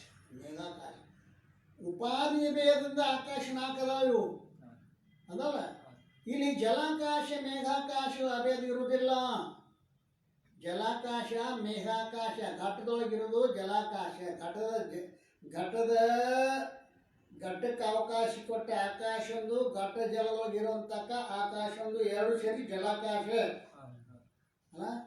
ಮೇಘಕ್ಕೆ ಅವಕಾಶ ಕೊಟ್ಟ ಆಕಾಶ ಒಂದು, ಮೇಘ ಜಲ ಪ್ರತಿಫಲಿಸಿದ ಆಕಾಶ ಒಂದು, 2 ಕೂಡಿಸಿ ಮೇಘಾಕಾಶ ತಿಳಿತ. ಈ ಮೇಘಾಕಾಶ ಘಟಾಕಾಶಗಳು ಇವುಗಳ ಅಭೇದ ಇರುವುದಿಲ್ಲ. ಆದಾಗ್ಯಾದರೂ ಹೀಗೆ ಘಟಾಕಾಶ ಮಹಾಕಾಶದ ನಾಮ ಮಾತ್ರ ಭೇದದ ಅದಲ್ಲ. ಘಟಾಕಾಶವೇ ಮಹಾಕಾಶದ ನಾಮ ಮಾತ್ರ ಒಂದು ಘಟಾಕಾಶ, ಒಂದು ಮಹಾಕಾಶ ನಾಮ 2 ಅದಾವ. ವಾಸ್ತವಿಕ ಆಕಾಶ 2 ಅದಾವೇನೋ ಇಲ್ಲ. ನಾಮ ಮಾತ್ರ ಭೇದವಿದ್ದು ಪರಮಾರ್ಥದಿಂದ ಇರುವುದಿಲ್ಲ.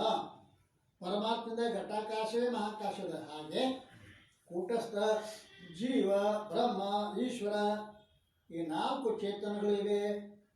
ಇವುಗಳ ಜೀವ ಮತ್ತು ಈಶ್ವರ ಭೇದವು ಕೂಡ ಇರುವುದಿಲ್ಲ. ಉಪಾಧಿ ಇರುವುದರಿಂದ ಅಲ್ಲಿ ಅಭೇದ ಆಗುವುದಿಲ್ಲ. ಅದಕ್ಕೆ ಅವುಗಳ ಅಧಿಷ್ಠಾನವಾದ ಲಕ್ಷಾರ್ಥ ರೂಪ ಕೂಟಸ್ಥ ಮತ್ತು ಬ್ರಹ್ಮ ಇವು ನಾಮ ಮಾತ್ರ ಭೇದ. ಪರಮಾರ್ಥದಿಂದ ಇವುಗಳ ಭೇದ ಇಲ್ಲ. ಇವೇ ಮೊದಲಾದ ಉಪಮಾನ ಪ್ರಮಾಣದ ಯುಕ್ತಿಗಳು ಅಭೇದವನ್ನು ಸಾಧಿಸುವ ಉಪಮಾನ ಪ್ರಮಾಣ. ಒಂದು ಅನುಮಾನ ಪ್ರಮಾಣದಿಂದ ಆಯ್ತು, ಇನ್ನೊಂದು ಉಪಮಾನ, ಇನ್ನೊಂದು ಅರ್ಥಪತ್ತಿ ಪ್ರಮಾಣದಿಂದ ಇನ್ನೊಂದು ಹೇಳ್ತಾ ಇದ್ದಾರೆ. ನೇಹನಾನಾಸ್ತಿ ಕಿಂಚನೆ ಇತ್ಯಾದಿ ಶ್ರುತಿಗಳಲ್ಲಿ ಭೇದದ ನಿಷೇಧ ಮಾಡಿರುತ್ತದೆ. ಆ ನಿಷೇಧವು ವಾಸ್ತವ ಅಭೇದ ಇದ್ದದ್ದಾದರೆ ಸಂಭವಿಸುತ್ತದೆ. ಶ್ರುತಿ ಏನು ಹೇಳ್ತತಿ? ನೇಹ ನಾನಾಸ್ತಿ ಕಿಂಚನ. ಇಲ್ಲಿ ಸ್ವಲ್ಪನೂ ಕೂಡ ನಾನಾ ಅಸ್ತಿ ಭೇದವು ಅನೇಕ ಪ್ರಕಾರದ ಇರುವಿಕೆ. ನಾನಾ ಅಸ್ತಿ ಅಂದ್ರೆ ಅನೇಕ ಪ್ರಕಾರದ ಇರುವಿಕೆ ಇಲ್ಲ ಅಂತ ಹೇಳ್ತಾ ಇದೆ. ಏನು ಹೇಳ್ತತಿ? ಶ್ರುತಿ ಹೇಳಿದೆ. ಶ್ರುತಿ ಯಾವಾಗ ಭೇದ ನಿಷೇಧ ಮಾಡೈತೆ ಅಂದ ಬಳಿಕ ಆ ನಿಷೇಧ ವಾಸ್ತವಿಕ ಅಭೇದಿದ್ರನೇ ಶ್ರುತಿ ಹೇಳ್ತದ. ಯಾಕೆ? ಶ್ರುತಿಯ ಪ್ರಮಾಣ ಅಖಿಲರಿಗೆ. ಶ್ರುತಿ ಬಿಟ್ಟು ಮಾತಾಡೋದು ಒಪ್ಪಂಗಿಲ್ಲ ನಾವು. ಶ್ರುತಿ ಹಿಂಗೆ ಹೇಳೈತಿ ಏನಂತ? ನೇಹ ನಾನಾಸ್ತಿ ಕಿಂಚನ ಅಂತ ಹೇಳೈತಿ. ಹಿಂಗೆ ಹೇಳಿದ್ದರಿಂದ ಭೇದ ನಿಷೇಧ ಮಾಡೈತಿ ಅಂದ ಬಳಿಕ ವಾಸ್ತವಿಕ ಜೀವ ಬ್ರಹ್ಮರಲ್ಲಿ ಅಭೇದವೇ ಐತಿ ಅಂತ ಸಿದ್ಧ ಆಗ್ತದೆ. ಅದರ ಹೊರತು ಸಂಭವಿಸುವುದಿಲ್ಲ. ಆದ್ದರಿಂದ ಭೇದದ ನಿಷೇಧದ ಅನುಪಪತ್ತಿ ಜ್ಞಾನ ರೂಪ ಅರ್ಥಪತ್ತಿಯ ಪ್ರಮಾಣದಿಂದ ಜೀವ ಬ್ರಹ್ಮರ ಅಭೇದ ಜ್ಞಾನ ಅರ್ಥಪತ್ತಿ ಪ್ರಮಾಣ ಆಗುತ್ತದೆ. ಭೇದದ ನಿಷೇಧದ ಅನುಪಪತ್ತಿಯ ಜ್ಞಾನ ರೂಪ ಅರ್ಥಪತ್ತಿ ಪ್ರಮಾಣ. ಈ ಭೇದದ ನಿಷೇಧ ಮಾಡ್ತೈತೆ ಅರ್ಥಪತ್ತಿ ಪ್ರಮಾಣ. ಆದ್ರೆ ಜೀವ ಬ್ರಹ್ಮರ ವೇದವೇ ಜ್ಞಾನರೂಪ ಅರ್ಥಪತ್ತಿ ಪ್ರಮಾ. ಪ್ರಮಾ ಮತ್ತು ಪ್ರಮಾಣ ಎರಡಕ್ಕೂ ಅರ್ಥಪತ್ತಿನ ಐತಿ ಇಲ್ಲಿ. ಅನುಮತಿ ಅನುಮಾನ ಪ್ರಮಾಣ, ಅನುಮಿತಿ ಪ್ರಮಾ ಅಂತ. ಅಲ್ಲಿ ಪ್ರಮಾ ಮತ್ತು ಪ್ರಮಾಣ ಹೆಸರು ಬೇರೆ ಬೇರೆ ಅದಾವ. ಇಲ್ಲಿ ಅರ್ಥಪತ್ತಿ ಪ್ರಮಾಣ, ಅರ್ಥಪತ್ತಿ ಪ್ರಮಾ ಅಂತ ಈ ರೀತಿಯಾಗಿ ಇತ್ಯಾದಿ ಅರ್ಥಪತ್ತಿ ಪ್ರಮಾಣ ಯುಕ್ತಿಗಳು ಇರುತ್ತವೆ. ಆದ್ದರಿಂದ ಈ ರೀತಿಯಿಂದ ಪ್ರತ್ಯಕ್ಷ ಪ್ರಮಾಣ ಮತ್ತು ಶಬ್ದ ಪ್ರಮಾಣಗಳಿಂದ ಭಿನ್ನ ಯುಕ್ತಿ ಶಬ್ದದ ವಾಚ್ಯ, ಅನುಮಾನ, ಉಪಮಾನ, ಅರ್ಥಪತ್ತಿ 3 ಪ್ರಮಾಣಗಳು ಅಭೇದದ ಸಾಧಕ ಯುಕ್ತಿಗಳು. 3 ಪ್ರಮಾಣದಿಂದ ಅಭೇದವನ್ನು ಸಾಧಿಸುವ ಯುಕ್ತಿಗಳನ್ನು ಹೇಳಿದರು. ಇನ್ನು ಭೇದವನ್ನು ಬಾಧಿಸುವ ಯುಕ್ತಿಗಳು ಇಲ್ಲಿ ಮೊದಲು ಇಲ್ಲಿ ಹಂಗೆ ಹೇಳ್ತಾರೆ. ಅನುಮಾನ ಪ್ರಮಾಣ ಮೊದಲ ಅನುಮಾನ ಪ್ರಮಾಣ. ಜೀವ ಬ್ರಹ್ಮರ ಭೇದ ಮಿಥ್ಯವಾಗಿರುತ್ತದೆ. ಭೇದವನ್ನು ಬಾಧ ಮಾಡ್ತಾರೆ. ಯಾಕೆ? ಹೇತನು ಔಪಾಧಿಕವಾಗಿರುವುದರಿಂದ. ದೃಷ್ಟಾಂತೇನು? ಘಟಾಕಾಶ ಮಹಾಕಾಶದ ಭೇದದಂತೆ.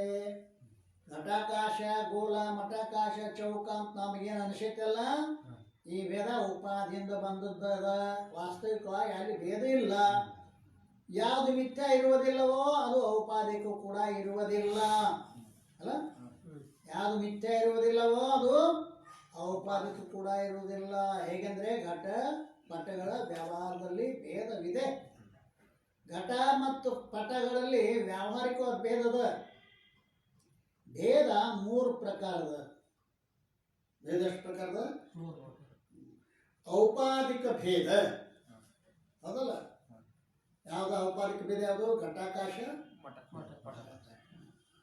ನಾಮ ಮಾತ್ರ ಭೇದ. ಯಾವ್ದು?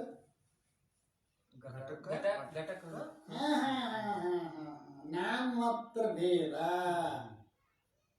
ಮ್ಯಾಲ ಹೇಳ್ಕೊಂಬತ್ ನಾಮ ಮಾತ್ರ ಭೇದ. ಮ್ಯಾಲ ಹೇಳ್ಕೊಂಬಂತಿಲ್ಲ. ನಾಮ ಮಾತ್ರ ಭೇದ ಮ್ಯಾಲ ದೃಷ್ಟಾಂತ ಕೊಟ್ಟಾಗ ಗೊತ್ತತಿ. ಯಾವುದಕ್ಕ? ಕೂಟಸ್ಥ ಬ್ರಹ್ಮ. ನಾಮ ಮಾತ್ರ ಭೇದ ಅದಲ್ಲ. ಉಪಾಧಿಕೃತ ಭೇದ ಘಟಾಕಾಶ ಮಠಾಕಾಶ. ನಾಮ ಮಾತ್ರ ಭೇದ ಕೂಟಸ್ಥ ಬ್ರಹ್ಮ. ಸ್ವರೂಪದ ಭೇದ ಘಟ ಪಟ. ಘಟವು ಪಟವಲ್ಲ, ಪಟವು ಘಟ ಅಲ್ಲ. ಇವು ಸ್ವರೂಪದ ಭೇದ.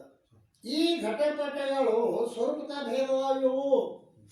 ಹೇಗೆಂದರೆ ಘಟ ಪಟಗಳ ವ್ಯವಹಾರದಲ್ಲಿ ಭೇದವಿದೆ. ಅದು ಔಪಾದಿಕ ಅಲ್ಲ, ಔಪಾದಿಕ ಅಲ್ಲ. ಆದ್ದರಿಂದ ಮಿಥ್ಯವೂ ಅಲ್ಲ. ಔಪಾದಿಕ ಆಗಿದ್ರೆ ಮಿಥ್ಯ ಹಾಕಿತ್ತು. ಸ್ವರೂಪದ ಭೇದ ಅದು. ಘಟ ಪಟ ಅಲ್ಲ, ಮಠ ಘಟ ಅಲ್ಲ. ಆ ಕಾರಣದಿಂದ ಈ ಭೇದವು ಅಂದರೆ ಜೀವ ಬ್ರಹ್ಮರ ಈ ಭೇದವು ಈ ರೀತಿ ಘಟಪಟಗಳ ಭೇದಂತೆ ಅಲ್ಲ. ಆದ್ದರಿಂದ ಮಿಥ್ಯವಲ್ಲ ಅಂತಲ್ಲಕ್ಕಿಂತ ಮಿಥ್ಯವೇ ಇರುತ್ತದೆ. ಮಿಥ್ಯವೇ ಅದ. ಇಲ್ಲಿಯೂ ಕೂಡ ಭೇದ ಪಕ್ಷವಿರುತ್ತದೆ, ಮಿಥ್ಯತ್ವ ಸಾಧ್ಯವಿರುತ್ತದೆ, ಔಪಾದಿಕವೂ ಹೇತು ಇರುತ್ತದೆ. 2 ಆಕಾಶಗಳ ಭೇದ ಮತ್ತು ಘಟ ಪಟಗಳ ಭೇದ ಉದಾಹರಣೆ ಅಲ್ಲ. ಇಲ್ಲಿ ಭೇದವೇ ಪಕ್ಷವಿರುತ್ತದೆ. ಯಾಕೆ ಆ ಭೇದವನ್ನು ಮಿಥ್ಯ ಅಂತ ಸಿದ್ಧ ಮಾಡಬೇಕಾಗಿತ್ತು ನಾವು. ಅದಕ್ಕೆ ಭೇದವೇ ಪಕ್ಷದ. ಅಲ್ಲಿ ಏನು ಸಿದ್ಧ ಮಾಡ್ಬೇಕಾಯ್ತಿ? ಮಿಥ್ಯ ಸಿದ್ಧ ಮಾಡ್ಬೇಕು. ಆ ಮಿಥ್ಯತ್ವ ಸಾಧ್ಯದ. ಔಪಾದಿಕ ಹೇತು ಏನದ? ಔಪಾದಿಕ ಹೇತು ಅದ. 2 ಆಕಾಶಗಳ ಭೇದ, ಘಟ ಪಟಗಳ ಭೇದ ಅಂದ್ರೆ ಅನ್ವಯ ಅನುಮಾನ ವ್ಯತಿರೇಕಿ ಅನುಮಾನ ಈ ರೀತಿ ಇತ್ಯಾದಿ ಅನುಮಾನ ಪ್ರಮಾಣ ರೂಪಯುಕ್ತಿಗಳು ಇರುತ್ತವೆ. ಇಲ್ಲಿ ಆದಿ ಶಬ್ದದಿಂದ ಮುಮುಕ್ಷು ಸರ್ವಸಾರ ಸಂಗ್ರಹದಲ್ಲಿ ಹೇಳಿದ ಮತ್ತು ವೇದಾಂತ ಪದಾರ್ಥ ಮಂಜೂಷದಲ್ಲಿ ಹೇಳಿದ, 3ನೇ ತರಂಗದಲ್ಲಿ ಹೇಳಿದ, 3ನೇ ಚೌಪಾಯಿಯ ಟಿಪ್ಪಣಿಯಲ್ಲಿ ಹೇಳಿರುವ ಪಂಚಭೇದಗಳ ನಿವರ್ತಕ 5 ಅನುಮಾನಗಳಲ್ಲಿ 4 ಅನುಮಾನಗಳ ಗ್ರಹಣವಿರುತ್ತದೆ. ಇಲ್ಲಿ ಒಟ್ಟು 5 ಅನುಮಾನಗಳ ಭೇದಗಳು ಹೇಳ್ಯಾವಲ್ಲ, ಅದರೊಳಗೆ 4 ಅನುಮಾನಗಳಿಂದಲ್ಲ 5 ಅನುಮಾನಗಳಲ್ಲಿ 4 ಅನುಮಾನಗಳ ಗ್ರಹಣವಿರುತ್ತದೆ. ಅವರು ಇಲ್ಲಿ ಹೇಳ್ತಾ ಇದ್ದಾರೆ ಕೆಳಗೆ. ಈಗ ಒಂದಂತೂ ಮ್ಯಾಗ ಹೇಳ್ಯಾರ, ನಂಬರ್ 2 ಹಾಕಿರ್ಬೇಕ. ಹೇಗೆ ಬಿಂಬ ಪ್ರತಿಬಿಂಬಗಳ ಭೇದ ಮಿಥ್ಯ ಇರುವುದು ಹಾಗೆ ಜೀವ ಬ್ರಹ್ಮರ ಭೇದ ಮಿಥ್ಯ ಇರುವುದು. ಬಿಂಬ ಪ್ರತಿಬಿಂಬ ಗೊತ್ತಾಯ್ತಿಲ್ಲ. ನಮ್ಮ ಅಂತಃಕರಣ ವೃತ್ತಿ ನೇತ್ರದ್ವಾರ ಹೋಗಿ ಕನ್ನಡಿಗೆ ಸ್ಪರ್ಶ ಆಗಿ ಆ ಹಿಂದೆ ಪಾರ್ಸ್ ಇರೋದ್ರಿಂದ ಉಲ್ಟಾ ಬಂದ ನಮ್ಮ ಮುಖವನ್ನೇ ನೋಡ್ತದೆ. ಮುಖ 2 ಇಲ್ಲ, ಕನ್ನಡಗೊಂದು ಕುತ್ತಿಗೆ ಮ್ಯಾಗೊಂದು 2 ಮುಖ ಇಲ್ಲ. ಕರಡಿ ಮೂಲಕವಾಗಿ ನಾವು ನೋಡಕತ್ತಿದ್ದು ಬಿಂಬವನ್ನೇ. ಬಿಂಬದಲ್ಲಿಯೇ ಪ್ರತಿಬಿಂಬದ ಆಭಾಸ ಆಗಲಾಗ್ತದೆ.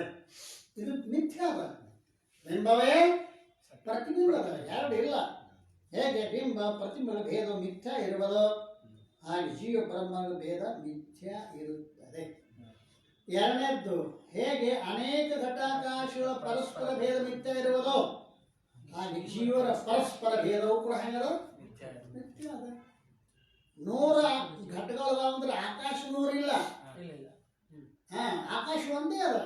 ಹಾಗೆ ಸಾವಿರಾರು ಜೀವನದಾರಂದ್ರೂ ಕೂಡ ಆ ಜೀವನಲ್ಲಿರ್ತಕ್ಕಂಥ ಸಾಕ್ಷಿ ಚೇತನ ಒಂದೇ ಅದ. ಭೇದ ಮಿಥ್ಯ ಇರುತ್ತದೆ. ಇನ್ನು 3ನೇದೇನೋ ಹೇಗೆ ಸ್ವಪ್ನದ ಜೀವರ ಮತ್ತು ಸ್ವಪ್ನದ ಘಟಾದಿಗಳ ಭೇದವು ಮಿಥ್ಯ ಇರುವುದೋ ಹಾಗೆ ಜೀವ ಜಡಗಳ ಭೇದ ಮಿಥ್ಯ.